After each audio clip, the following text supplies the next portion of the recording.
Everything okay, Hugh? The ship is ready, sir.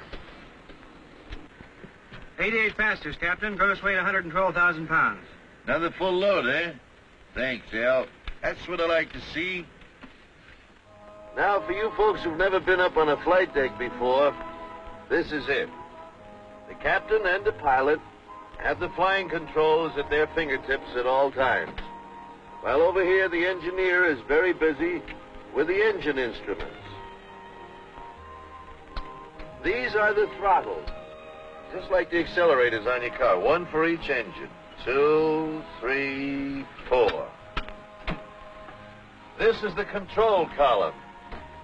And with it, you fly the airplane. To the right, to the left, down, up, and here are your rudder pedals down below.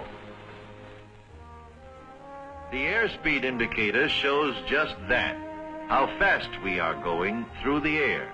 The altimeter tells us how high we are. This vertical speed indicator tells us our rate of climb or descent. The automatic direction finder? Well, that's just what its name would imply. It points to where we want to go when we tune in a radio station with it. This is the flux gate compass. And this one is the old reliable magnetic compass, just like Columbus had when he came over here. This is the omni-range bearing indicator. This is the localizer and glide path indicator, about which we'll talk a little bit more later. This is the artificial horizon. It shows the attitude of our plane with reference to the real horizon. And of course, you know that we have radio contact at all times, ship to ship, ship to ground, 2 or 3 transmitters and receivers. Now, this plane has already been very thoroughly checked by the maintenance department. And during the last hour, it was checked by our own flight engineer. But that's not enough.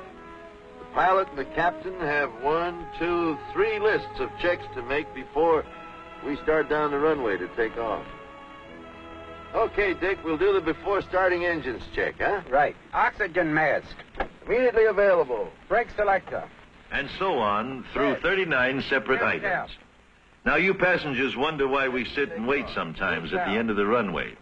It is because the captain and the co-pilot and the crew are making these additional last-minute checks. Well, I guess we're ready to wind them up, Dick. Now switch over to intercom and talk to that gentleman outside there by the nose and get ready to start the engines.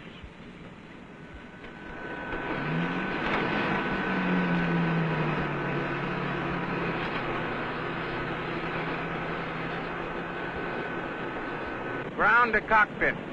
Clear to start. Ready to start. Start 3. Turning 3.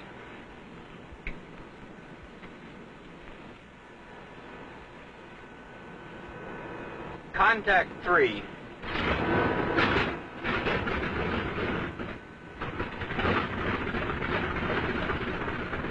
Clear to start 4. Start 4. Turning 4.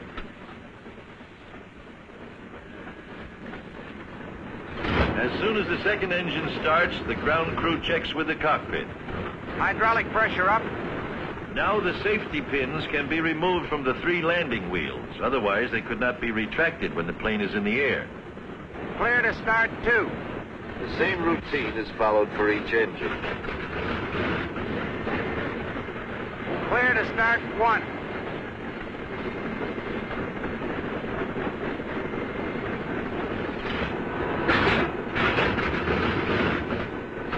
When the engines are all turning, the cockpit team goes through another checklist routine. Okay, Dick, let's do the before taxiing check. Flux gate. Gauge. Hydraulic pressure. Okay. Gear pins. 3 pins. After that, he checks by radio with the airport ground control.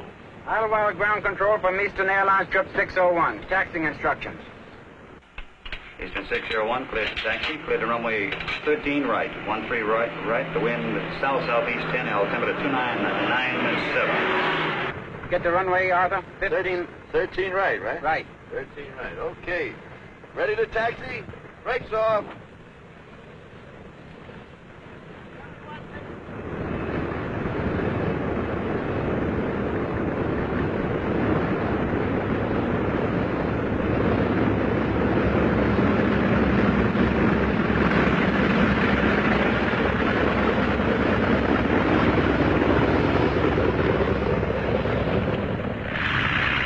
Ground control having given us permission, we taxi over to the warm